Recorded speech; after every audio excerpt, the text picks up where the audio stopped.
I'm not a person who thinks that the morning really gets to me because I wake up early.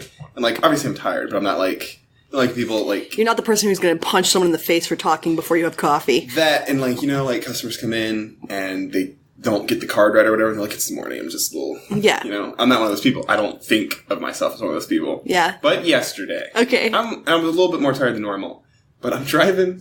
Just leave this, and there's a billboard, one of those rotating ones. Mm-hmm. And I see the word spaghetti minus. And I do not understand what the word minus is. So I look at it, I say... Is that Greek? So I saw spaghetti, so I was like, menus? Menus. Is it mini menus? Like, I'm not saying this out loud, this is all internal, but I'm literally thinking, like, is it mini menus? What is a mini menu? It's just a menu. And then I was like, oh, and spaghetti is Italian. Maybe minus is minus is an Italian word. And then it's only a few seconds, but like a few seconds later, I'm like, that's the fucking word minus. And I'm so confused. Did you come home and take a nap? No, I went to work. That was before. I was going home. Oh, yeah, no. But no, it's the best example I can think of being so tired in the morning that I just didn't understand. I was so fucking, I was like, I don't know what this word is. I've never seen this word in my life. Well, I wonder what it was. What was spaghetti being minus? I saw it on the way today. Okay. Spaghetti minus the Go and Getty. It's for DoorDash. It's not even a good ad. Oh, that's a terrible ad.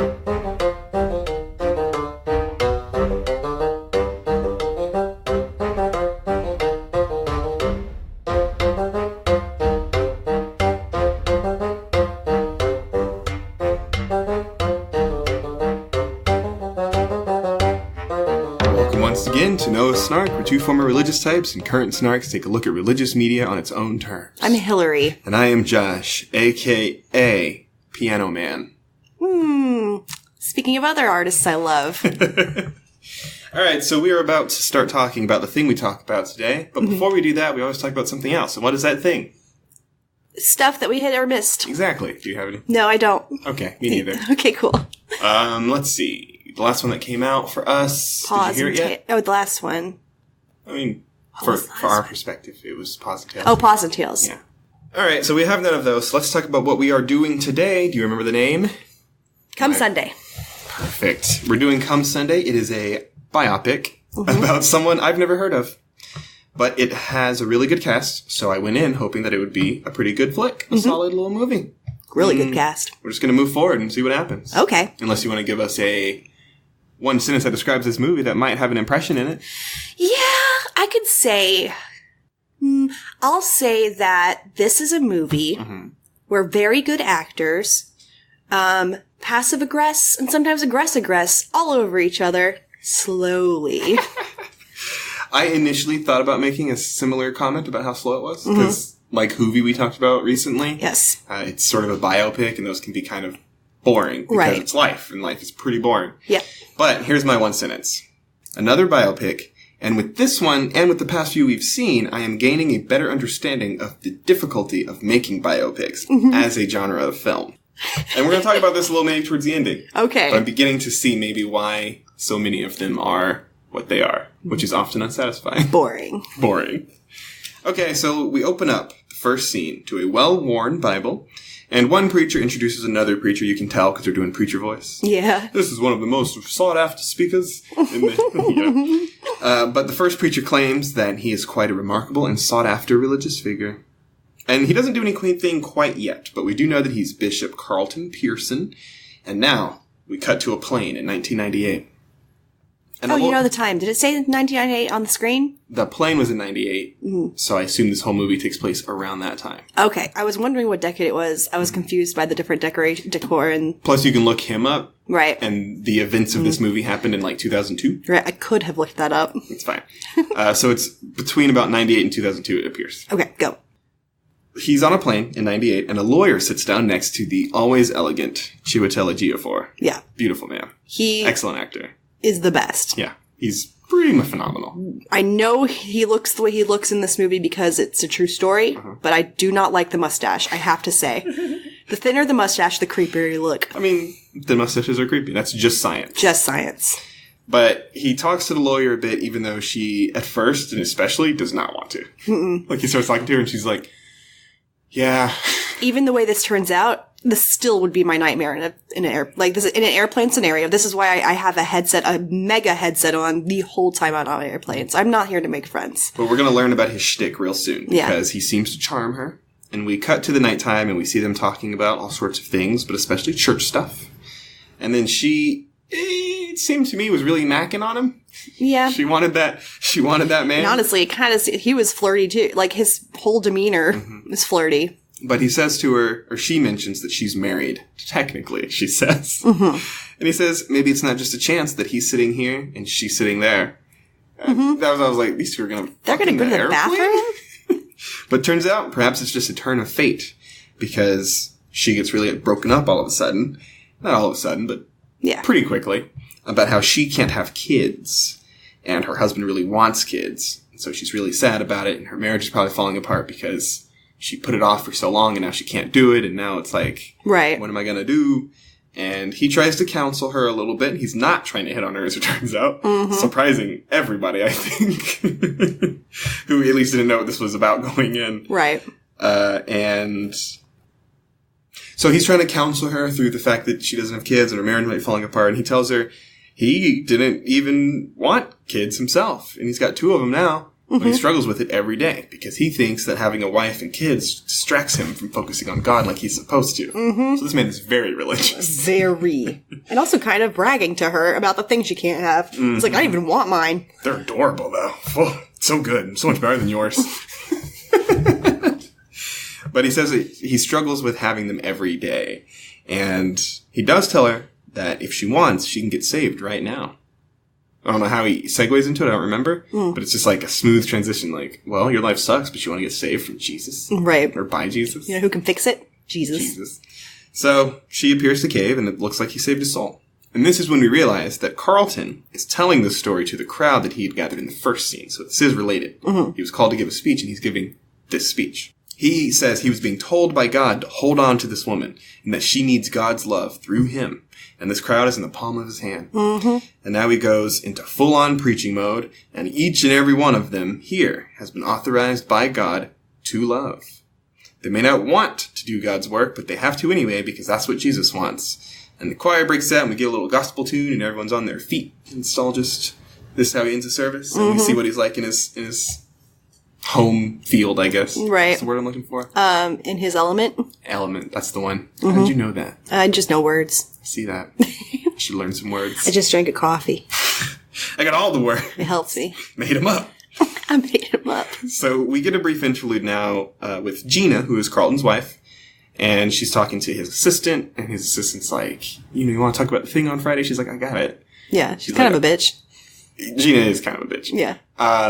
And the assistant's like, you just want to make sure you get all the words right, because if you don't get the quotes quite right, then people start questioning you. And Gina's like, man, fuck off. Fuck off. I hate this hat. She gives her the look. Yeah. She gives her the look. She's like, man, fuck this bitch. Yep. Then for his part, Carlton is going back on the road, and he's really exhausted. And then we sort of cut back to when he's home, and he just veges out in front of the TV, because he's preparing to go on another long trip. Mm-hmm. So he's just like sitting there, and he's just like, oh my God, I'm so tired. A scene we did not need. It's unnecessary, but I think it sort of gives an impression of what home is like. Because he doesn't seem to do a whole lot of home stuff. No. And in his defense, he's traveling a lot. And he's already explained he doesn't even like his family. And in his defense, he is traveling a lot. He probably is really tired. Right. But I think we're supposed to get the impression that, like... Yeah, but they give us the impression over and over and over again. Yeah. And then we cut to a prison, which is presumably the next day before he goes out to travel, or maybe it's the next month. They're not really doing a strong timetable here. So I was very confused about the timeline. But he's in prison where he is visiting his uncle, Danny Glover. Yep. That's his name in the movie, Danny Glover. It's like Quincy or something. Quincy. Uncle Quincy. But Danny Glover, turns out, only called him because he wants his very influential preacher nephew to write a letter that'll help him get off on some charges because they found drugs in his cell. Mm-hmm. Or get him out of trouble or something. Right. Give him a pass. Or, yeah, he had originally had parole and he had 6 weeks left. Mm-hmm. Then they found drugs. He claims it's not his. Mm-hmm. And now it's 6 years. Is that what happened? Yeah. Jesus. Okay, so they found drugs, and he's gonna be all messed up, and he's like, if you can get me a letter, maybe, get me saved so we can, like, go to the parole board and be like, look, man, I'm a different person. Yeah. I just had some drugs, because what else am I supposed to do? Right. But Carl is upset, because he was told by Danny Glover that he really did want to be saved. Mm-hmm. And now he realizes that he really just wanted a favor. So he says, no, I'm not going to try to save you. I can't help you right now. I'll come back when you're serious. Yep. Because he only wants to save him if Danny Glover well and truly means it. And so he leaves. And now he goes to visit Martin Sheen. Yep. Who plays Oral Roberts. Anybody who is in the I don't know who that is. religious scene should know him. He's like a famous guy from like the 80s. He looked like Earl Polk. 90s too. The nightmare guy from my old church. He is, what is he? He's famous. He's dead now, but he was pretty popular at the time. Evangelical? Yeah. Yeah. Very. Boo. But he is Martin Sheen, and he is Carlton's mentor and father figure. That's what we learned. I could be your father figure. He even says in this scene, he's like, you're my son. I tell people that. That's my black son. But, Oral Roberts is lamenting about how it seems he's Carlton is lamenting to Oral Roberts about how it seems that he's run away from home every day. He's always running from home just to go save people he's never met. But he's unable to get his family and friends to let him save them. This is about his uncle, obviously. Right, obviously. It's like, I'm just trying to save you, man, but you don't actually mean it, so I can't help you. I'm right. going to go out over here to Colorado. Well, I actually can do to help you. I refuse to do. Well. Because I'm a dick face. Yeah, you deserve this punishment. And so, Oral Roberts tells a story about how he had a gay son, and he had no idea how he was going to accept all that. Blah, blah, blah. Eventually, Jesus solved the problem. Mm-hmm. Except by solve the problem, it means his son killed himself. Yep, and it was all to help this guy. He's like, yep, he killed myself, and then I had I struggled with my faith, but now I know it was for a reason. We're like, you piece of shit. Yeah, what's the reason? Yeah. Please tell me. Yeah. It was to make him be more faithful, I guess. Yes. I don't know. It was a horrible story. This is a theme with us. It is. That we've seen recently, especially. When people tell genuinely, supposed to be inspirational speeches about the Bible, it's like, that's a horrible story. That's not a lesson. That's miserable. Yeah, that's awful. And that actually does get addressed a little bit in this movie. It does. We're going to get there. This movie, message-wise, isn't as bad as most of the ones we've seen. Correct. We can go ahead and say that now. Mm-hmm.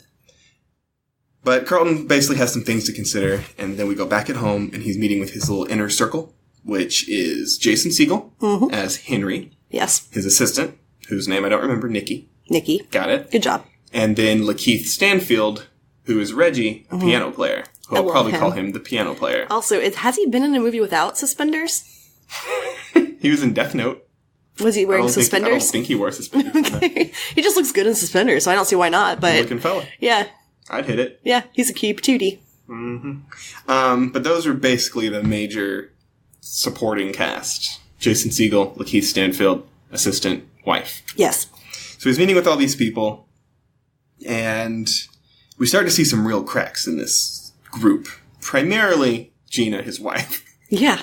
Because she seems to be a bit too honest when it comes to giving honest opinions on things. Yeah, but also, that's a good thing. It is. I hate when it's treated like a bad thing. But he tells her after she gives some feedback on a poster, like his head's too big in it and they should make the... It's a terrible poster. She was 100% right. But everyone looks at her and he's like, you're making it really uncomfortable, later when they're alone. Right. You're making it really... She's like, what? Yeah. Your head was too big. It was like the lettering was small, his head was huge, and the tears were a bit much. Yeah. She was right. She was right. But they didn't like the way she approached it, maybe. Because she's a lady, probably. And she also doesn't like his assistant, Nikki. She wants her to fire him. Yeah. She wants him to fire her. I kept waiting for a reason for her to not like Nikki, and never comes up. No. She's just a bitch. She says that she is late a lot. But Carlton's like, well, she's got a family. She's a busy. single mother. Yeah, she's really busy. She's got 2 kids. Yeah. It's like, she still does her job. I don't understand. But... whatever, it never comes up again, really. It's his thing, and we know that Gina... You know what it makes me think? Problem, because this is... why. Biopics are always, a nice, shiny version of things. He probably fucked her. It's possible. In real life. It's possible. I'm throwing it out there. That's not... it's not atypical of famous preachers. But the point is, for whatever reason, Gina hates this assistant, and it's never going to matter, so why does the scene exist? Mm-hmm. But it's okay. The point is, there's a couple of issues in this group that should be resolved. And that night, Carlton gets a phone call from the prison. And it turns out that Danny Glover has hanged himself in prison because he truly was unable to do any more time, just like he had sort of warned in the earlier scene. And looked very depressed about. Yeah, Danny Glover did a great job looking like a man who has decided to kill himself. Yeah, he's like, no, I can't do any more time, man. Like, right. I need you to help me. He's like, I can't help you because you don't mean it. He's like, all right. Cool. Nice knowing you. He did. He literally gave him last words. He said, I still love you. Yeah. And then he left and never to be seen again. Well, yeah. You know remember where you get your charm from. That's true. He said that. But I think the last thing he said was like, I'll always love you or something like that. Something like that. He said goodbye. He said goodbye. Yeah. And Carlton didn't know it at the time. But here he goes. He's dead. And so at his funeral, his uncle's funeral, Carl gives the eulogy at his uncle's funeral. And something is obviously on his mind. He's sort of hinting at it. The dialogue is hinting that it's probably related to the notion that Danny Glover, his uncle, never quite got right with the Lord, but that Carlton prays for him anyway. And I don't really understand at this point how prayer is supposed to help in the face of an omnipotent and free God who can do whatever he wants, the sovereign God. So it's like, okay, but the point is he says the words, and I guess that matters. Yeah. Prayer doesn't make sense to me. No. I mean, I don't buy any of this stuff, but like, even if I did, I don't understand how prayer... Like, are you convincing him? Because you can't convince the guy who already knows all the best answers. Right. He has his plans. Right. God has his plan. Right. People say it all the time. Unless you think he doesn't choose the optimal choice every time. Yeah, unless you think that, like, good things will happen to you unless you specifically ask for them. And he's just, like, up there waiting. He's like, you gotta ask. You gotta ask, otherwise you're fucked. You're getting cancer. I'm obsessed with cancer right now. Go on. Shortly after this scene, Carl is talking to another relative about his uncle. And he mentions the events from earlier in the movie, specifically refusing to save him, despite Danny Glover not really meaning it. Having an insincere chance. And he clearly feels very guilty, especially after this woman is like, really? You didn't even bother?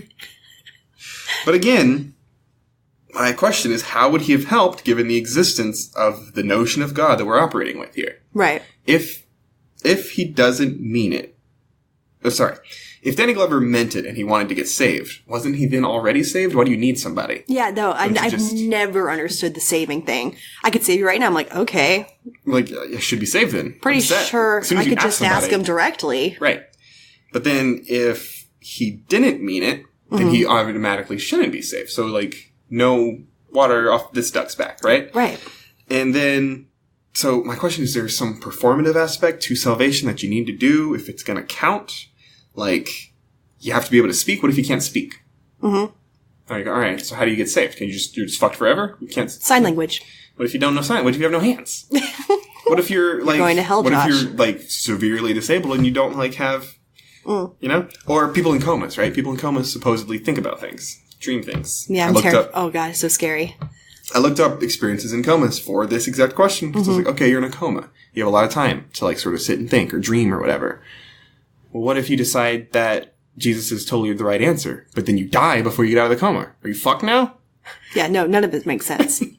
So it's just like this performative notion of it doesn't make sense. When Danny Glover, if he meant it, he should be fine. If he didn't mean it, then he shouldn't be fine, even in this gross concept. So it's like, so why are we mad at Carlton? He didn't do anything. Right. Well, God I'm mad at Carlton because the one thing he actually could do, which is help get him out of jail, he did not do. He did not do. So. Yeah. So it's just, salvation thing doesn't make any sense to me, especially the way this movie presents it and the way, honestly, most people who I've experienced in the South, religious, explain it. I was saved in the mountains of Alabama. Right. But yours is very similar, right? Like, you have to say it. And you have to say it. Yeah, and somebody has to be, like, holding your hand. It's like, why does that make sense? I don't remember actually exactly what they did, but it was just like, all right, I guess. I'm like, I feel nothing. Right. I don't feel anything before or after, but all right. But then later still, Carlton is watching footage of the Rwandan genocide. And he's studying his little Bible while he's doing it. And suddenly, he has an epiphany. Just something strikes him. And he prays over it, and he cries a little bit in the window, and he's clearly having some sort of moment. And so we're getting back to his frame narration that sort of frames the story. He explains that he asked God how he can call himself a loving and sovereign God, but let these people suffer like this. And worse still, in Rwanda especially, many of them don't even know Jesus, and therefore they burn in hell for all eternity. He's like, literally, what's the deal, bro? Let me fix this. Right. Which, obviously, it's entirely reasonable if you know Jesus, and then you refuse it, because then you should burn in hell forever. But his question is, what if you never heard of the guy? Right. This was always an argument that I would bring up with missionary-type people. And they never have a good answer. No. Never. But anyway, he says that he's heard a voice as clear as his own, and it says to him, is that what you think? Is that what you think happens? We just throw everybody into hell? And he's like, well, yeah. So he explains how he and God have had a conversation. And Carlton can't save the whole world as much as he wants to. Mm-hmm. He says, you know who can? God. The magic man in the sky. He's like, we already took care of it. Right. And he says, if you weren't yet clear on the point of the movie, Carlton has come to realize that those who never got an opportunity don't go to hell at all. Those casualties in Rwanda never got a choice to be separate from God. They were born in a different country and don't have the cultural. Mm-hmm. So they just join capital Him up there in the good part of eternity instead. Right. And people who, did make an active rejection of salvation seem to still be acceptable as casualties for Him. It's like, Yeah. But it's an evolving process. We'll see how it develops as we go. Right. But we also learn that this is the first public comment that Carlton has made on the issue. It looks like it's the same speech from the very beginning. Like he's gone through this entire thing about his progress, basically. Right, lady on the airplane. Yeah, here's uncle the airplane dead. story. Here, my uncle died, and this thing, and this thing. Mm-hmm. But he seems to be making this, and after he talks about it, Jason Segel, Henry, takes him in the back room, and basically it's like, what the hell, man? He says, if these people in Africa are saved, does that mean that everybody is? No matter how they live, like anybody with any lifestyle can do it. Homosexuals, rapists, murderers. Mm-hmm. So my literal reaction, which I wrote down here, is one of these things is not like the others. One of these things is gay. Homosexuals, murderers? What? Those guys? Those people? Oh my God. No, this movie does not even, I'm going to go ahead and spoil it. Never is okay with gay people. No. But it is true to life. Yeah. Because it's 2019 and the same community is still not. Dick a little faces. better. Yeah. A little better. But maybe. Like they're not as... Yeah. They know that they can't be outward with it as much. But yeah, no, they mention homosexuality like several times in this movie. Yeah. And it's always like, just don't be gay. Can you just not? Yeah. It's like, that's not how it works. There's a quote later that gets me all riled up. Go on. Yeah, we'll get there. But Carlton doesn't quite have the answer for that yet. Because again, what, are we going to let gay people and murderers into heaven? That's crazy. But Jason Segel says that a loving God lets people choose. And he can't even believe that they're having this conversation. His theology here is pretty obviously absurd and very post hoc reasoning, where he just makes up the answer after he believes something rather than coming to it for a reason. But here's what it is.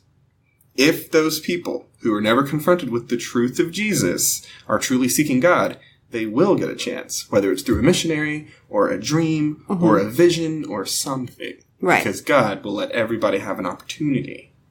Is that bullshit? Obviously. Insane bullshit.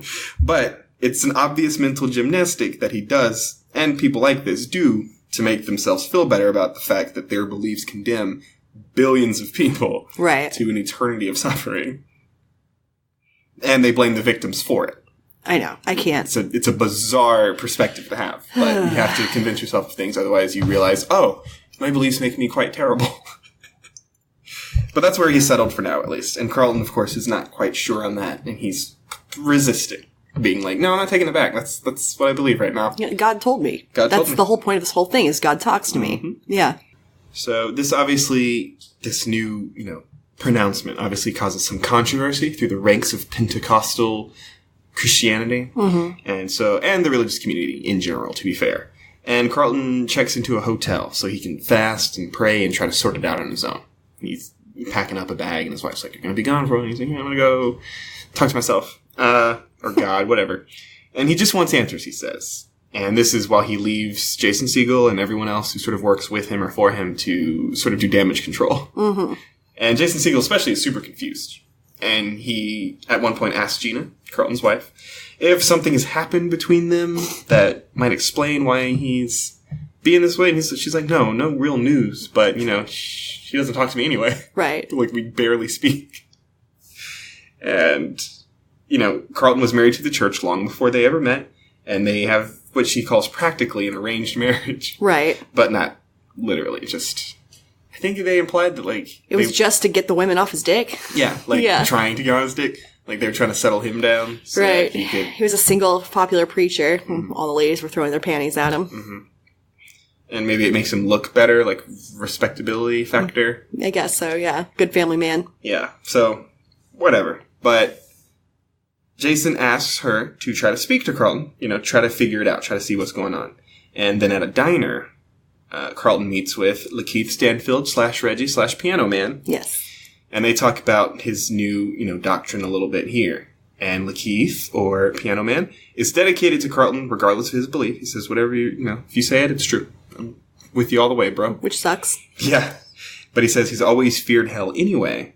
So he's really on board with the new idea, even if he doesn't quite fully believe it yet. Right. Because we find out that he's gay. Mm-hmm. So he has concern about going to hell over something he quite literally can't control and doesn't think he can control. Right. We know this especially because they don't say it quite that eloquently, but Carlton does tell him, being gay and doing gay are two completely different things. Uh-huh. Which is angering.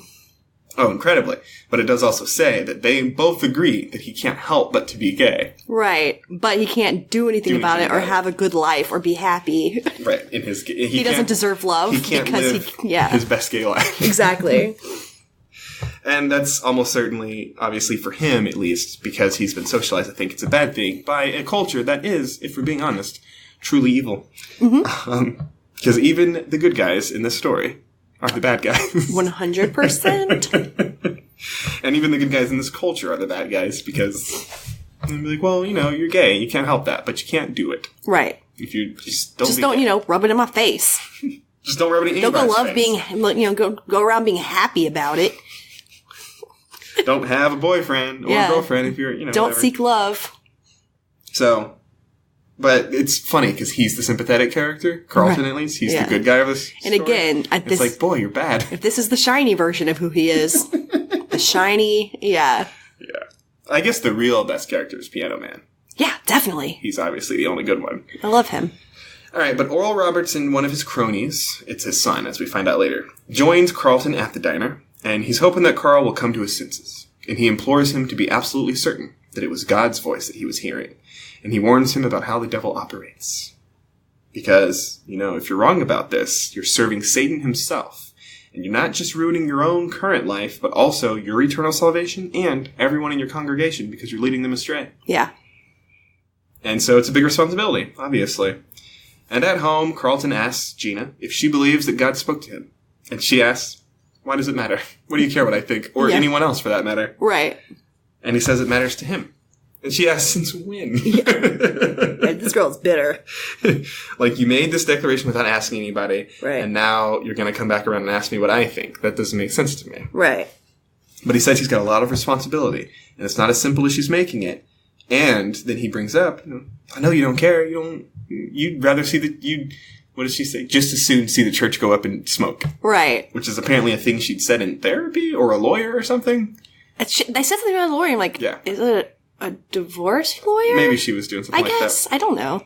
But she's upset that he would bring this up in an argument. Why would you bring up a thing I said in an argument? I don't know. About how I don't sacrifice enough. But she says that she got married and had kids for his church. Why would she want to see that go up in smoke? Because he sacrifices every day, just like him, just differently. And it's like, I don't understand how this argument got here. But she says she thought that being with him meant standing with God and being a part of something meaningful. And then she leaves the room huffy and he doesn't get his answer. And I'm just like, how did this argument get from... Yeah, they go to 0 to 60 multiple times. Right, because he said a thing that she did say. She can't say she didn't say it. She's like, I just said that so you'd pay attention to me. Right. Like, all right, well, don't say crazy shit. Or she was just being hyperbolic. Yeah, but I don't know. She diverted completely. Mm-hmm. But it's over. We can't... Neither of them are good at arguing. No. But now we're in a church. It's apparently the next week at the church because the last one was on a Sunday service. This is the next Sunday service. Mm-hmm. And Carlton goes into more detail about his revelation. And he gives a summary of the events since his last, recent admission, sort of what happened in the past few scenes. Mm-hmm. And he has Jason Segel come up and read from the Bible, a particular passage that Oral Roberts told him to look at. He's like, consider this. And so he tells him to read that exact quote. And he interprets it quite literally because it says... Well, Oral had told him to read a quote. Romans 10:9. Right, but the one he read aloud was John... Oh, is it different? Okay. Because the Romans one comes up. Right. But he reads another one. But basically, he interprets it literally. Just what it says. Mm-hmm. And it says that Jesus, speaks on behalf of literally everyone to God. When you die, Jesus died. So that he will go up to God and be like, hey. He vouches. This is my friend. For the world. Right. This is my friend. Right. A human. Yeah. I will you, cover for Father, him. murdered me so that this person can hang out with us. So that's what we're doing. And, I mean, it's hard to argue with what it does say. No, yeah. Obviously, you can interpret it certain ways. I mean, if you don't think that the world was saved, then Jesus is not... You don't even believe in Jesus. You don't believe in Jesus if you don't think the world has already been saved. But Carl points out that this means Jesus died for everyone. And everyone is included in the redemption for which he died. Mm-hmm. So if you're going to be redeemed, if anyone's going to be, everyone is. That's how it works. Right. According to him, at least. And he says the finished work of the cross includes everyone. And of course, because he hasn't taken it back or recanted, one of the guys jumps up from the crowd and he's pissed. And the rebellion begins. Yeah. But the crowd guy says he can't rewrite the Bible. But Carl points out, I'm not rewriting it. I'm rereading it. Reading it with my eyes. Yeah. And so he goes on to point out that for every verse that claims that you absolutely need God for salvation, there's another one that says you don't. Yeah. For example, one of the examples he gives, God is the savior of all mankind, especially those who believe. Right. The especially is important there. Yeah. Because it only means... So they get a bigger house in heaven. Right, but everyone appears to get it because it says, savior of all mankind, especially. Yeah. It's like, hey, I like everybody, but I especially like you, Hillary. Yeah.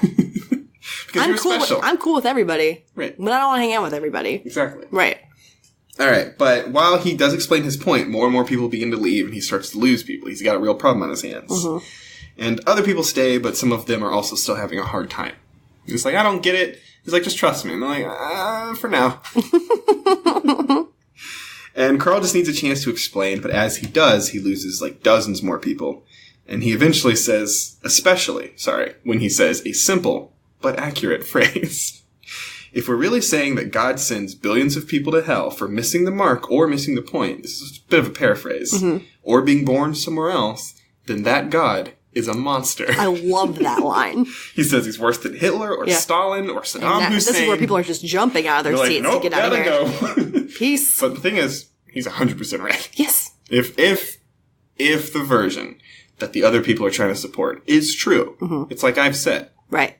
Piece of shit. Yeah. Trash. One of the worst things. The worst thing, period, to ever exist. Over. Not a question. This version of God has death camps all over the world. Yeah. Except it's all in one place, and he made it. Yeah. and it's unescapable. So, I mean, as far as Carl goes, if I was going to believe any of this stuff, that's got to be the one. Because the alternative is craziness to me. But after the service, the fallout continues, and Jason Segel is particularly upset because he was the one on stage that Carl used for his demonstration. Yeah. Like, read the Bible. I don't get why he even brought him up there to read it. What was the point of that? It was, I think, to show that, like, he wasn't just making up words. Like, he brought him up, he's like, read that. Every seat has a Bible at it. I know, but, just like, here's a person who doesn't quite agree with me. Right. Read that. Like, am I... Yeah. But it did seem like a public... Shaming. Yeah.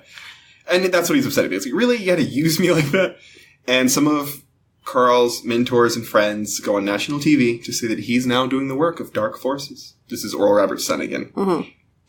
And in one of the extra scenes, another scene, Carl goes and he sort of slightly apologizes to Jason Segel for the way that he did approach this, because he just sort of sprung it on him and he didn't, and then he did use him a little bit. But he's like, but I'm not taking it back. I'm just not. Yeah. I believe it. God spoke to me, as he keeps saying. Yeah. Like, I heard the voice of God in my ears.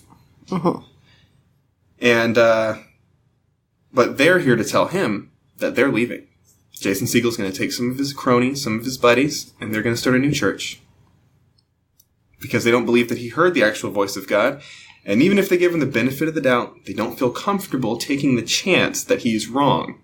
Because they will literally be taking all of their people down the path of hell, to hell. Gotcha. So they'll be ruining their lives and eternity. Right. I can't imagine living in that kind of fear. Yeah. I live in plenty of fear for real things. Why would you need to add, like, imaginary things? Bring across this table and murder you instantly? That's never a worry. No. It shouldn't be, because I'm not going to murder you. Right. But I could. I'd fight. I know, but I can still kill you. I don't think you could. Hillary, I'll kill you. I'll prove. Now I have record of you threatening me. If anything happens to me... It wasn't me. I'm going to write a letter. It wasn't me. It's going to be like, in the event of my death, look into Josh. Now, obviously, someone can murder you and they know to frame me. Don't do it. No. You're going down with me. I don't want to. Yeah, I don't want How am I going to avenge you if I will drag you to hell with me. Ooh, this is a movie plot. It is. You write a letter saying, I would kill you. Mm-hmm. Someone murders you knowing that the letter exists. Yeah. But me would obviously have to get vengeance for your death. So I'm running from the police. I'm hunting your real killer while they're framing me and thinking they're nice and easy. But then they know I'm onto him. Yeah. And then it turns out you're not even dead. No. Harrison Ford is in this movie. He definitely is. All right. Sorry. The Fugitive. Isn't that a movie? Yeah, but he's actually hunting the person who did the crime that he's being hunted for. Right. But his wife had not written a letter that it was my husband. Right. That's the kink. That is yeah. That's a good kink. Yeah. Yeah. We'll throw that in the plot. We get nice and kinky. Mix that up. A kinky ass plot. All right. Sorry, I don't know how that got. I have no idea. Let's move on. So, Siegel insists that he spent the last 20 years putting Carl and the church's needs before his own. And it was Carl who changed. So he needs him to realize that it's not him leaving Carlton. Carlton left him. Mm-hmm. Like, you're the one that changed. You're the one that's different. You're the one leaving me. And Carl does try to maintain the relationship a little bit by saying that he's willing to pull back. And for just a second, he's like, all right, what do you mean? You're going to take it back? And he's like, I'm not going to take it back. I'll just pull back. I won't talk about it as much, maybe. Mm-hmm. But that doesn't work enough. So Jason Siegel feels like he has no choice but to leave. He tells him he's sorry, but he's out. And then all of his people leave. And they're taking basically half the church with them. The white people. Most of the white people, yes. Right. And at the grocery store, Gina comes across a friend who she has apparently been having some trouble getting in touch with. They haven't talked in a while. Mm-hmm. And it turns out that they, too, have turned on Carlton and the rest of his family. And so the woman randomly and pretty unasked grabs Gina by the hands and starts praying for her. Oh, She's God. Like, we pray for Gina. We want her to rebuke the evil spirit that's taken over her. Hit this woman in the face. Carl comes around the corner eating ice cream. He's like, hey, Keisha, what's going on? And she's like, she puts her hands down and like runs away. It's really awkward. It is awful. All right, but we're continuing on because we move to church scenes. And we notice right away that Carlton is obviously preaching to a much smaller congregation. Far fewer people around. And then the piano player collapses just while he's playing piano, just falls on the floor. Mm-hmm. And we find out in this scene that his T-cell count is really low because apparently he's got HIV and he has this They hint towards it earlier. Did they? Okay. Yeah, but just it was like only in that I know, after we knew he was gay. And then I think in that same conversation, he says something like, look, just keep praying, keep believing, and God will keep you healthy or whatever. Like, I'm like, oh. I don't remember that part. Yeah. I thought I remembered saying that, but I thought he meant like, you can get like the gay this away. I'm like, this kid has AIDS. Yeah, you can or resist, HIV. Yeah. You can resist the gay. Mm-hmm. I thought that's what they were talking about, but you're right. They did imply it. But Carl asks why he hadn't told anybody that he was getting worse. And Piano Man says that he was just trying to make it all make sense. He started seeing somebody, and he says it feels really good to be my best gay self and feel like it's okay for once. Yeah. But Carlton, still the bad guy, even though he's the good guy, tells him that it's not what he means. It's not okay. You can't be gay. You can't do gay. You can't do gay. Which prompts our piano player to ask, what is it then? Is God just punishing me for things for making me the way I am? He made this, and he's punishing me for being this. But Carlton tells him that just because there is no hell, that doesn't mean to go out and sin. That's not the message they're trying to deliver. And reasonably, Piano Man asks him what the message is then. And Carlton doesn't seem to have a good answer yet. Yeah, but also, if he's going to be delving in the Bible the way he's doing, maybe he should try to find anything in the Bible that says being gay is bad. I mean, they have a couple. Not really. But there's not a lot. No. And either way, and there could be you have to reach for those to actually mean that literally. Yeah, I know. I mean, they do have that one thing in the law about being gay, but it's the same one that says you can't wear mixed fabric and eat shrimp. So, everyone disregards that. Right. And they always have an excuse. It's like, Jesus, made a new law when he showed up. Like, all right, fine. But, then the gay shit's thrown out. Yeah. You can't throw out shrimp and not gay. Right. I would much rather throw out shrimp. I love shrimp. Me too. But I love gay people more. That's my point. Yeah. If it comes to shrimp or people, yeah. I'm going to choose the shrimp to go away. I don't know how to not mix fabric. I only wear wool in the Georgia summers. Oh, good Jesus. That would be suicide. That's suicide. I'll just be dead. Yeah. God said. All right, so we're at dinner now, and Carlton and Gina are surveying their situation. And she seems actually, for once, a little more positive than him. Mm-hmm. She's not just being morbid. She's liking this version of him. Mm-hmm. And, he's pretty down because they've lost basically all their people and all their support. But she says they just need to push through. And I think she ends up with, get up. Yeah. Get up. And it's a movie, so she's almost certainly right. That's right. what we know, because it's a movie. But later, he gets a phone call from a very fancy person from the Joint of African American Bishops, inviting him to a conference to talk through his position on this hell issue. This fucking guy. And Carl seems suspicious of it. But the assistant, Nikki, tells him to just call it what it is. It's a heresy trial. They're trying to put you on trial for heresy. Mm-hmm. And he should denounce them and push back real hard. Because it's a circus, and they're going to make him run through it anyway. Yeah. But Piano Man is there, too. And he tells him to just ignore it. Because if you start a fight, we finally hit a stable number of members in the church, and it's small, but it is stable, and it might be growing. So if you start a fight now, you can create a standoff, and then you might lose everybody. The whole church. And then you lose your whole church. Right. But Carl says he's not worried about that, because everything that's happening is God's will, and God won't take his church if he's doing God's will. So he decides he is going to start the fight, and he seems to really hurt piano player's feelings. Yeah. When he implies that he's not strong enough.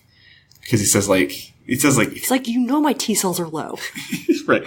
Because Carl says, you're either with me or against me. And if you're not strong enough, and then he's like, oh, shit. He's literally weak. He's dying. And so the piano player leaves. And what I didn't realize at the time was he was leaving for real. He was gone. He left, gone. He said, like his uncle did. Yeah. I always love you. And then he left. Mm-hmm.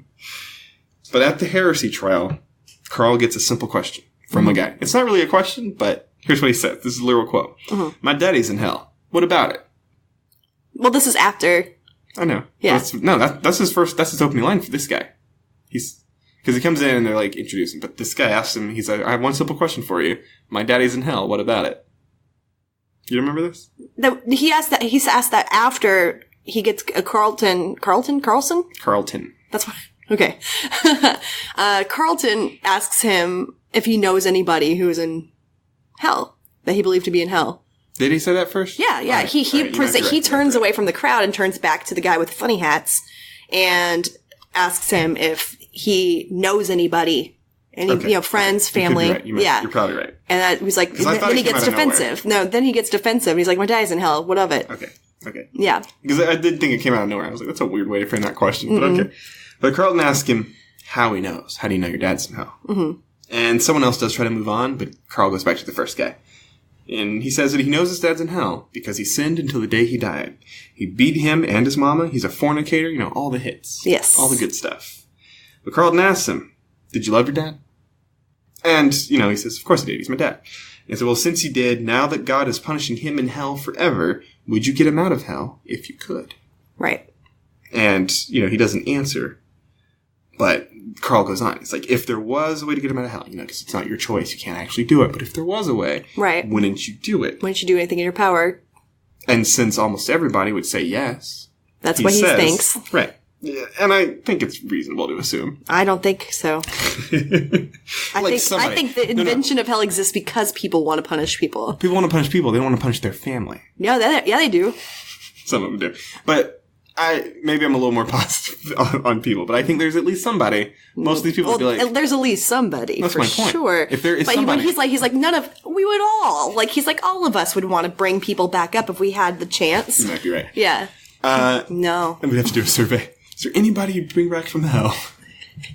But the point is, as he says, everybody would do it. Anybody would. So the question they have to answer is, are they more merciful than the omni-merciful God? Right. Who is the most merciful?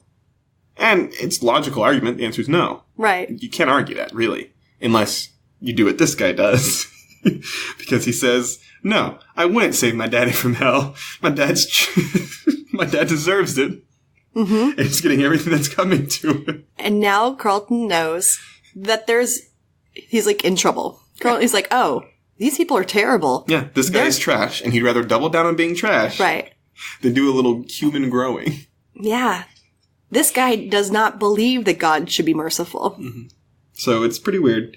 But he tells Carlton, the same guy, tells him there's only one way to be saved, and that's to confess the Lord Jesus with your mouth and believe it in your heart, and they're not going to allow his new teachings in their church. And so Carl appears to lose this show trial, and so now we cut now to an auction of his church, as everything is being sold off, and they're auctioning off their assets. Mm-hmm. So I guess he lost. And he lost his church, just like Piano Man warned. Yep. And Jason Segel shows up here to support him. But after a little small talk and some compliments from Jason, he runs off because he's understandably upset that his whole church is being sold piecemeal. Right. He's like, well, that fucking sucks. But we're almost done. Yes. Turns out Carlton has not lost his zeal for Jesus. And so after he freaks out a little bit, he goes church shopping. And obviously they have to find a much smaller space. And Carl seems a bit disheartened. Yeah. But God took his church after all, so it's possible that he has been wrong the whole time. He's starting to feel a little doubting of himself. But then his assistant delivers a letter from the piano player. And they have not spoken since the last time we saw him on screen, when he barely insulted him. Right. He just left. He went to Texas and lives with his mom now, where he is dying. Mm-hmm. That's what we know. And we don't know what's in the letter yet. In fact, they never tell us. I thought they were gonna. But I assume it's just, I'm in Texas. Yeah. I'm dying. Again, I'm very, something very that sick. actually would be interesting for them to share with us. They don't. Right. I'm very, very ill. It would be nice to not die, but I guess I'm gonna. Right.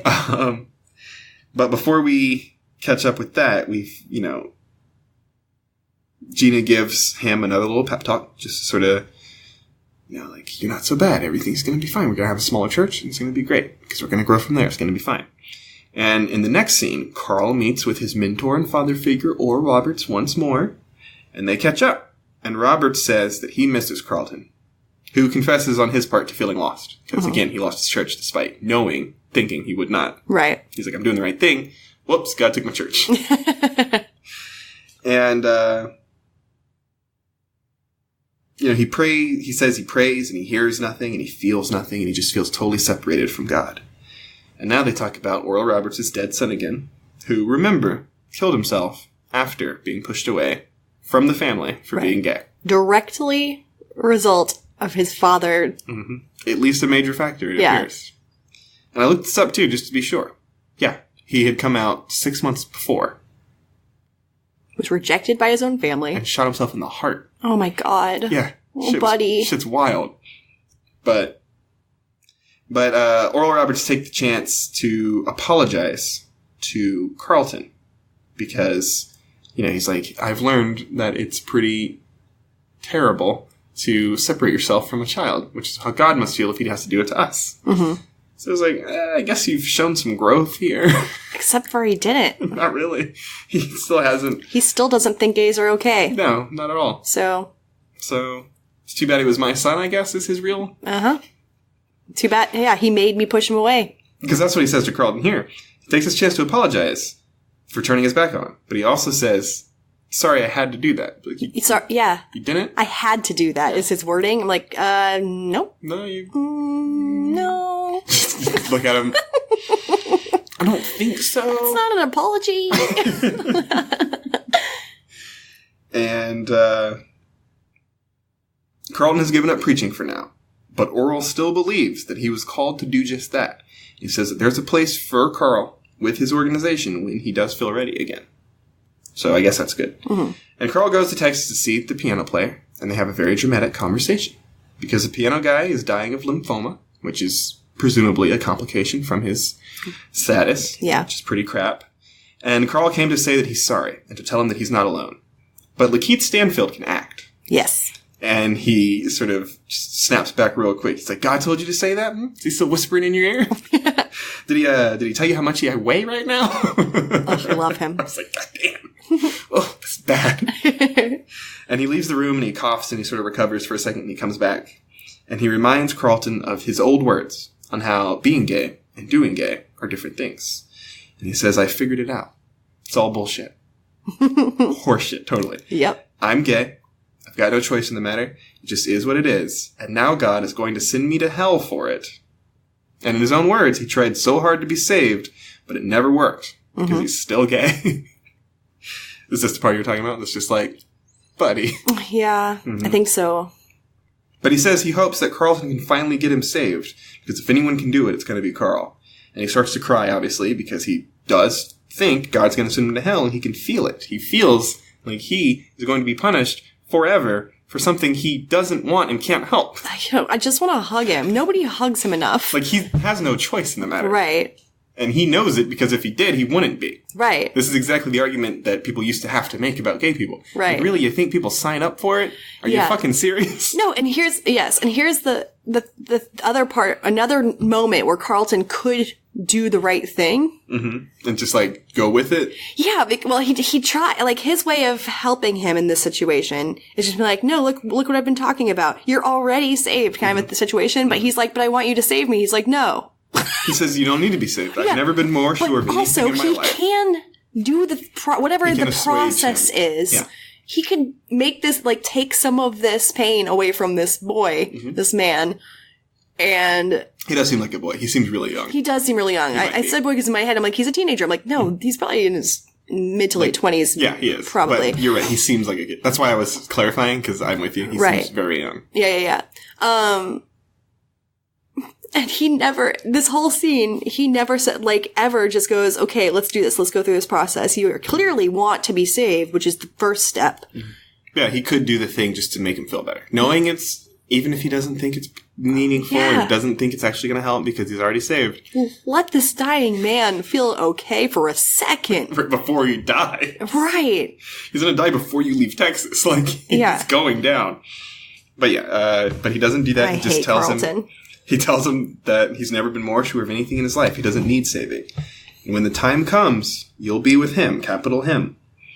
And, he does a little, Jesus loves me, this I know. Yeah. Until piano guy calms down, not even a lot, just a little bit. Mm-hmm. And then Carl goes outside and he sort of baptizes himself. Like he gets in a lake and he sort of washes his head. Yeah, he could have done that for the boy. Exactly. I thought they were at first. When I saw the lake, I was like, oh, they're going to jump in that's nice. Yeah. No. Take Reggie to the goddamn river. It's Reggie, right? Or Richie? It's Reggie. Reggie, okay, that's what I thought. But now he's back where he's in Tulsa. Mm-hmm. He's in Oklahoma. He's back in Oklahoma and he's at a pulpit. He's in front of some congregants again. And at least this time, it's not a tiny little crowd. And the final speech of this movie isn't terribly inspiring, so I'll just do a quick rundown of it. Mm-hmm. But he basically talks about being an outcast, and he knows what it's like to be an outcast. Do you? You've been an outcast for a few months. Because he's been ostracized by everybody. Right. But he says he knows that Jesus is real or whatever, and he saves everybody, and so if you just be okay or not even, you'll be fine. Right. And then a song begins, and we get the epilogue, and the epilogue is basically he's still a real guy, he still ministers regularly, and he continues to have a growing following. I wish they had sung God Save the Outcast from Hunchback of Notre Dame, because that's one of the best songs. Now, did this last, chapel or church seem like a specific demo to you? Oh, yeah. Okay. I mean... It was drug addicts or maybe... No, it was just well, yeah, clearly people who are maybe in the outside of society, but there were gay couples and there were people of different races and yeah. Okay, I just want to make sure I wasn't just projecting all over him. No, I don't think it was I don't think he was speaking at a rehab situation. It's just a super, one of those universal. People with the issues that often you get kicked out of a church. A hyper liberal church is what it looks like. With people who have, different walks of life that a lot of more traditional churches would be like, we don't need your kind here. Right, exactly. That's more what I meant, not a particular type. The outcasts, as he says. Yeah. Mm-hmm. Okay. Well, that's it. Movie's over. Done. What was the best? What was the worst? Best was the acting. Yes. Just the whole cast. The whole cast is good. Worst is that we spent 2 hours watching people argue about nonsense. And I know it's a pink unicorn. It's a purple unicorn. Yeah, that's exactly what it felt like. And every time, with the parts where we're supposed to be, I guess, feeling conflicted or, which side am I on? Mm-hmm. I'm on none of your sides. Mm-hmm. I'm not for anybody except for the people that all of y'all are against. You're literally arguing about nothing. You're arguing about nothing. People are miserable in this whole movie, and they're making each other more miserable over nothing. And that's the worst of it. That's the worst of life, honestly. Yeah. Real life. That's true. All right, so I'm going to stick with your best. The cast is the best, and the acting is the best. Yes. The worst is it's got biopic syndrome all over it. It does. It's just not very interesting. And this guy, yeah, I want to know this guy's real demons in real life, because you know that he was not even this version of him, which is still bad. Mm-hmm. This is the shiny version of him. Like you said, yeah. Yeah. But this is what I was saying, like, this movie's beginning to make me realize how tough biopics can be. Mm-hmm. Because, especially people who are still alive, where the fuck do you end it? Yeah. How do you end a movie about someone who's alive? Or how do you end a movie about someone who's dead even? Like, do you end it when they die? It's also just kind of like autobiographies. Mm-hmm. You're like... Well, I wrote this. I'm alive. Up to this point, this is what's going on. Yeah. Just update it every couple of years. Yeah. Speaking of biopics, though, what you would not be interested in, there's one coming out about Judy Garland, and that's another one where I'm like, her story is arguably one of the worst dark side of Hollywood stories. Mm-hmm. And I know they're not going to go into the darkest depths of it. I assure you, they will not. No, especially since I think it's mostly about her later life. Yeah. You know, and she was dealing with the repercussions of the darkest parts. Yeah. The trailer looks good to me. I'm excited about it. Yeah. But at the same time, like, this is going to be shiny and it shouldn't be. Yeah, but that's sort of, I'm still really not going to watch them, usually. Mm-hmm. Although, again, Tubman looks pretty good. But I'm beginning to get why they're often so unsatisfying. Mm-hmm. It's because, actually, like life, they're unsatisfying. Mm-hmm. It's like, how do you end a thing about a life? You can tell a life story, okay, but how do you keep it interesting? How do you keep it engaging? And how do you end it at a point where you feel like you got the whole story, but also it's over? Yeah, I don't know. And it's hard. And so I'm beginning to have a little... I'm not saying make more and just do it better. Mm-hmm. I'm saying maybe you should stop because it's just hard. I just wish they were more honest. That's always my issue. That's true, too. Bohemian Rhapsody, come on. Yeah, that movie's... dishonest. All lies. Yeah, all lies. There's almost nothing true in that movie. That movie is just, oh wow. Rami Malek is a really good actor. I liked the movie. I thought it was actually good. I enjoyed the music, obviously. I enjoyed the music. I enjoyed the acting. I enjoyed everything about it. Except for it's all lies. A lot of work. Yeah. Oh, yeah. But yeah, it's a fucking movie of lies. It's a house of cards. If you know one thing about it, you pull it and it's like, oh shit. None of this. I've killed the whole house. Cool. But yeah, you're right. Honesty would be better. And this one didn't seem like he was making up obvious lies, but it's like you said, it's because even the shiny version is like, oh, you're not so good. Right. Ooh, what's the truth? You're just better than him. Oh, yeah, exactly. It's not good. And he's awful. Yeah. All right, so let's talk about some things that are like this that people should watch instead of this. I was trying to think of another biopic that is worth watching. We just talked about some biopics. Yes, but I struggled, like we talk about, to find one that I'm like, you should definitely, this is a really good movie. Mm-hmm. Walk the Line is a really good movie. Mm-hmm. I don't think, again, it's not the darkest parts of anybody. Johnny Cash had a lot of darker parts. Is the right one, right? Walk the Line. Walk Hard is the... Yes, okay, I tend to conflate those two. Mm-hmm. Yeah, but that's a really good movie. I thought... Let's see. Something else came to mind. Fuck. I've heard... Yeah, great movie. Fuck. See Fuck. It's a great movie. Or just Fuck. I've heard very much that John Adams, the docu-series, is really fucking good. But I haven't seen it. I don't care about John Adams. Right. Was it PBS? No, HBO. Yeah. Boring.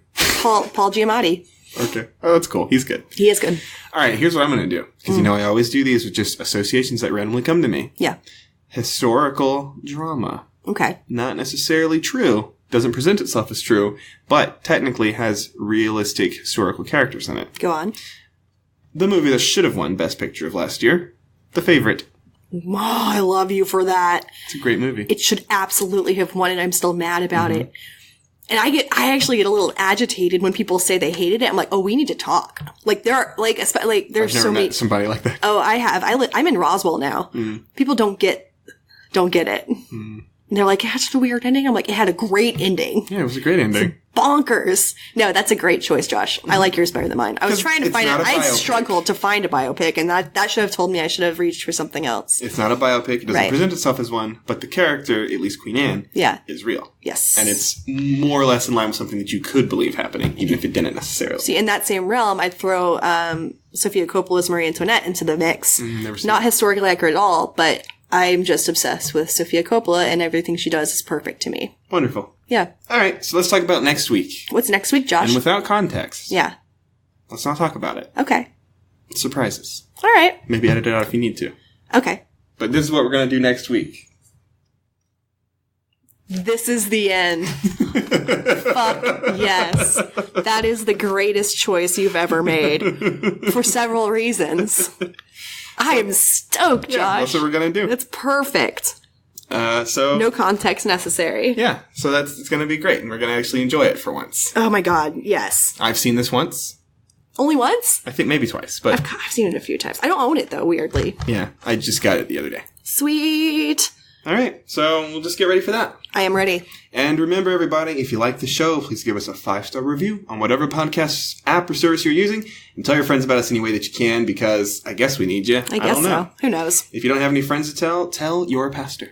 Or your congregation if you are a pastor. Man, if you're a pastor, please write in. We really need to hear from you. I need In fact, you know where you can do that? Huh. There's a link right in the description of this episode. It's an email address. Look at that. Question, comment, whatever will come right to me. Mm-hmm.